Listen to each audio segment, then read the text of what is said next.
Palakkad government Victoria കോളേജിലെ holy ആഘോഷം വർണ്ണാഭമായി.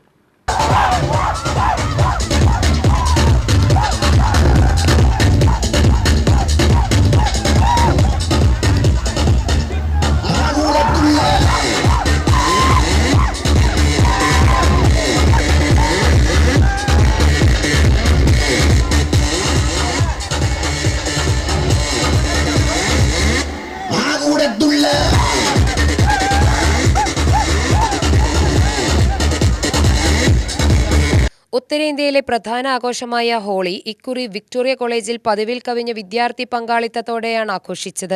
നിറങ്ങളുടെ ആഘോഷമാണ് ഹോളിയെങ്കിലും കറുപ്പ് എന്ന പേരിലായിരുന്നു വിക്ടോറിയയിലെ ആഘോഷം. ഹോളി ആഘോഷവുമായി ബന്ധപ്പെട്ട് നിരവധി ഹിന്ദു വിശ്വാസങ്ങളുണ്ട്.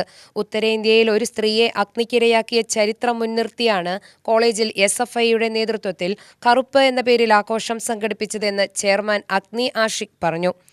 ഹോളിക്ക് പിന്നിലുള്ള ഒരു ചരിത്രം എന്ന് പറയുമ്പോൾ അത് ഉത്തരേന്ത്യയിൽ ഒരു ദളിത് സ്ത്രീയെ അഗ്നിക്കിരയാക്കിയതിൻ്റെ ഒരു പഴയ ചരിത്രം കൂടെ ഹോളിയിലുണ്ട്.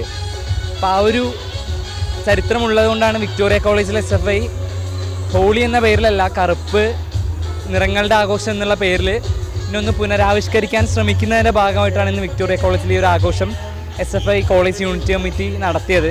അപ്പോൾ മുൻപൊന്നും വിക്ടോറിയയിൽ ഇല്ലാത്ത തരത്തിൽ വളരെ ആഘോഷപൂർവ്വം വിക്ടോറിയയിലെ എല്ലാ വിദ്യാർത്ഥികളുടെയും പങ്കാളിത്തം ഉറപ്പാക്കിക്കൊണ്ട് കഴിഞ്ഞ കാലത്തൊന്നും വിക്ടോറിയയിൽ ഇത്രയും എല്ലാവരും ഒരുമിച്ച് ആർത്തുല്ലസിച്ചിട്ടുള്ളൊരു ഹോളി ഉണ്ടായിട്ടില്ല.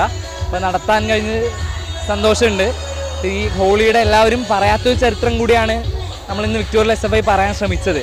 അതിന് പിന്നിലുള്ള ഇങ്ങനൊരു അധസ്ഥിതരെ ആക്രമിച്ചതിൻ്റെ ചരിത്രം ഇതിൻ്റെ പിന്നിലുണ്ടെന്നും അതുകൂടെ വിദ്യാർത്ഥികൾക്ക് മനസ്സിലാക്കി കൊടുത്ത ഒരു സമത്വത്തിൻ്റെ രാഷ്ട്രീയം പറയാൻ കൂടി ഈ ഹോളിയെ ഉപയോഗപ്പെടുത്താൻ വിക്ടോറിയയിലെ SFIക്ക് സാധിച്ചിട്ടുണ്ട് എന്ന് തന്നെയാണ് തോന്നുന്നത്.